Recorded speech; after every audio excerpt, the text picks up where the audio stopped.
안녕하세요. 이현우의 MLBTV 여러분 반갑습니다. 저는 야구 분석 교육을 하고 있는 디에고 베이스볼의 정대성이라고 합니다. KBO와 롯데자이언츠에서 데이터 분석원으로 근무를 했었고요. 실제 프로에서 쓰이는 데이터와 함께 파이썬 프로그래밍을 합니다. 그래서 이런 실제 야구 분석가들이 다루는 데이터를 가지고 처리하는 방법을 보여드리려고 합니다. 월드시리즈 2차전에서 맹활약을 했던 켈리 선수 코드를 입력하면 좌우상대로 구종별로 어디다가 많이 던졌는지, 숫자별 구속 변화는 어땠는지, 무브먼트는 어땠는지 자기만의 것으로 커스터마이징 할 수가 있습니다. 디에고 베이스볼로 초대합니다.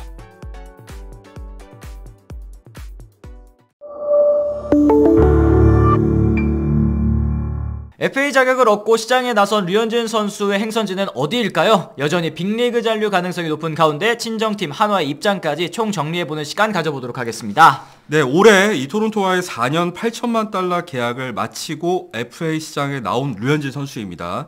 올 시즌 8월에 두 번째 토미존 수술에서 복귀를 해서 11경기 동안 52이닝을 던지면서 3승 3패, 평균 자책점 3.46을 기록을 했는데요. 그렇습니다. 사실 시즌 막판에 아쉬운 모습이 있었던 거는 뭐 사실입니다. 하지만 이 돌아와서 여전히 건재하다라는 사실을 증명했고, 여전히 메이저리그에서도 경쟁력 있는 선발 투수라는 점을 보여줬다라는 점에서 이번 시즌 그래도 의미가 있었던 시즌이라고 볼 수 있겠어요. 그렇죠. 내년 시즌 만으로 37살, 적지 않은 나이긴 합니다만 부상 복귀 이후에 건강한 몸으로 이 풀타임 시즌을 소화할 거라는 기대감도 공존하는 상황이라고 할 수 있겠죠. 맞습니다. 이미 지난달 9일이었죠. 단장 회의에서 류현진 선수의 에이전트 스캇 보라스가 류현진 관련, 거취 관련 질문에 빅리그 잔류한다라고 이제 얘기를 했습니다. 매우 많은 빅리그 구단들이 관심을 보이고 있으며 내년에 한국이 아닌 메이저리그에서 뛸 것이다 라고 이제 밝혔었거든요. 그렇죠. 류현진 선수 같은 경우에도 본인의 입장을 여러 차례 밝혔는데요. 특히 귀국 후 인터뷰에서 한화에서 커리어를 마무리할 생각에는 변함이 없지만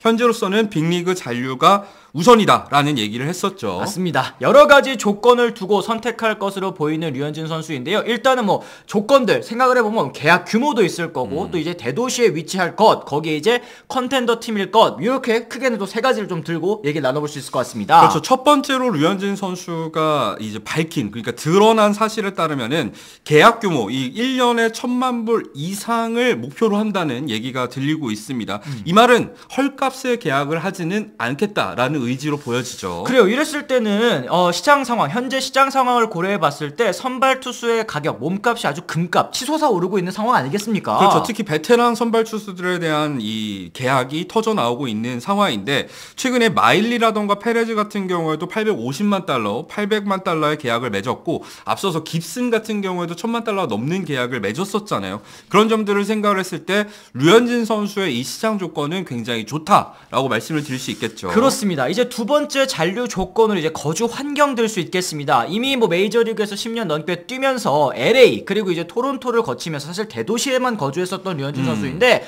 이제는 사실 혼자만 선택할 수 있는 문제는 아니지 않겠습니까? 그렇죠. 이제 가족들 같은 경우에도 생각을 해야 되는 건데 정확한 조건은 대도시라기보다는 살기 좋은 환경이 좀 더 맞는 말이 아닌가 싶어요. 그러니까 뭐 한인타운이라던가 여러 가지 이제 애를 키우기에도 좀 좋은 조건일 경우에 류현진 선수가 그 팀을 우선시 한다는 거를 저희가 추측을 할 수가 있죠. 그렇습니다. 이제 마지막으로 잔류 조건, 이제 가을 야구가 가능한 팀일 것일 텐데요. 이 경쟁력 있는 팀에서 뛰고 싶다라는 것은 이제 선수로서의 바람이 또 될 것 같습니다. 류현진 선수 역시도 당연하게도 월드시리즈 우승을 목표로 하겠다는 생각은 뭐 여전하겠죠. 그런 점들을 생각을 했을 때 이 세 가지 조건이 굉장히 류현진 선수의 계약에 있어서 중요하다는 말씀을 드릴 수 있을 것 같은데요.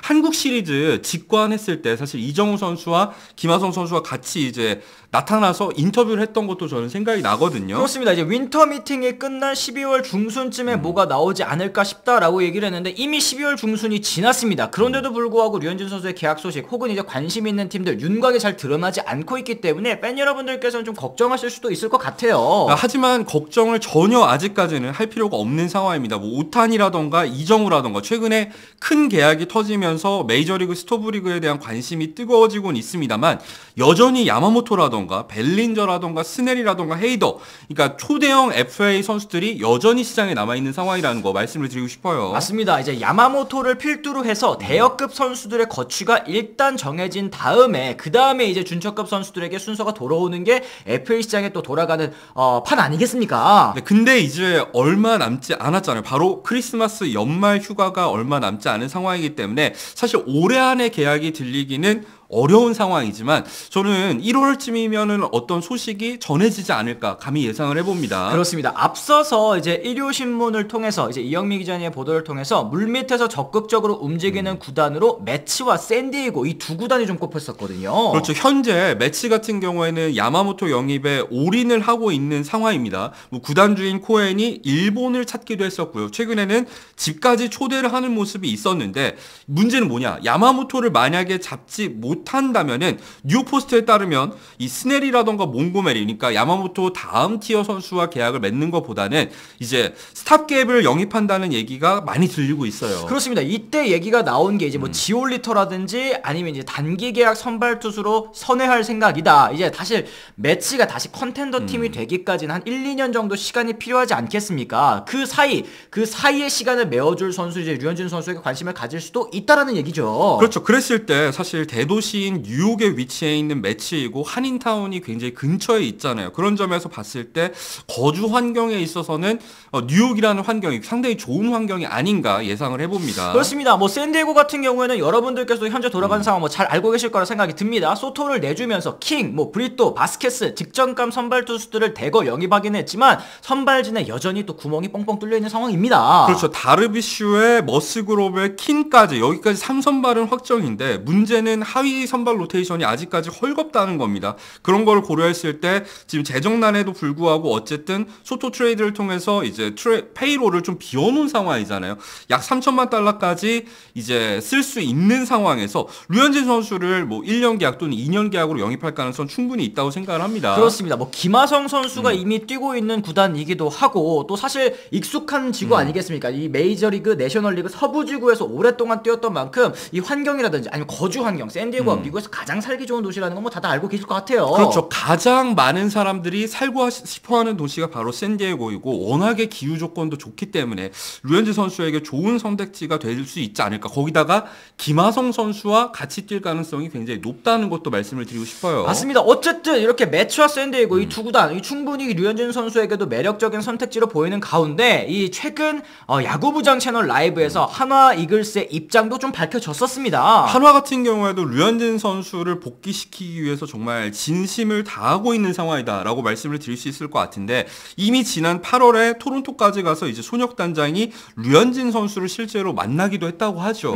최근에는 이제 700만 달러 혹은 이제 800만 달러 정도의 오퍼, 이게 우리나라 돈으로 한 100억 정도 되거든요. 요 정도의 오퍼가 메이저리그에서 온다면 맞춰줄 의향도 있다라고 아주 공격적으로 이제 영입 의사를 밝혔어요. 그런 거를 생각을 했을 때는 첫 해 계약 연봉을 몰아주면서, 그러니까 100억 정도를 몰아주면서 셀러리 캡을 일시적으로 넘기고 그 다음에 계약을 좀 줄이는 방식을 통해서 셀러리 캡을 한번 넘길 수 있는 그런 선택을 내릴 가능성도 있다고 저는 생각을 하거든요. 그렇습니다. 이제 한국 프로야구에서의 셀러리 캡은 이제 연평균 금액으로 계산을 하는 것이 또 아니기 때문에 이렇게 첫 해에 몰아놓는 거 이게 효과적일 수 있다는 생각도 좀 듭니다. 그랬을 때 만약에 계약이 류현진 선수가 생각했던 것보다 많이 늦어지게 된다면, 그리고 앞서 언급한 조건을 맞춘 메이저리그 구단이 없는 상황이라면 류현진 선수가 복귀를 선택할 가능성도 아예 배제할 수는 없다는 거 말씀을 드릴 수 있겠습니다. 그렇습니다. 이제 현우 의원님께서는 현재까지 류현진 선수의 상황 어느 쪽이 조금 더 그래도 가능성이 높다고 생각을 하시나요? 뭐 여태까지 돌아가는 시장 상황을 봤을 때 선발 투수들에 대한 이 메이저리그 구단들의 수요가 워낙에 뜨거운 상황이기도 하고 류현진 선수의 연봉이 1,000만 달러 이 목표 금액을 맞출 수 있을 것으로 보이기 때문에 저는 아직도 이 빅리그 잔류가 정배라고 보기는 합니다. 그렇습니다. 여러분들께서는 이제 류현진 선수의 거취 어떻게 생각하시는지 댓글을 통해서 또 남겨주시면 좋을 것 같습니다. 저희 영상 보신 분들 또 좋아요도 한 번씩 눌러주시고요. 그리고 구독과 알람 설정까지 해주시면 저희 채널에 큰 도움이 됩니다. 자, 이렇게 해서 저희가 오늘 류현진 선수에 관한 얘기 나눠봤습니다. 저희는 또 다른 소식으로 다시 돌아오겠다는 말씀 전해드리면서요. 오늘은 이만 물러가 보도록 하겠습니다. 지금까지 시청해주신 분들 모두 감사합니다. 고맙습니다. I'm ready to go.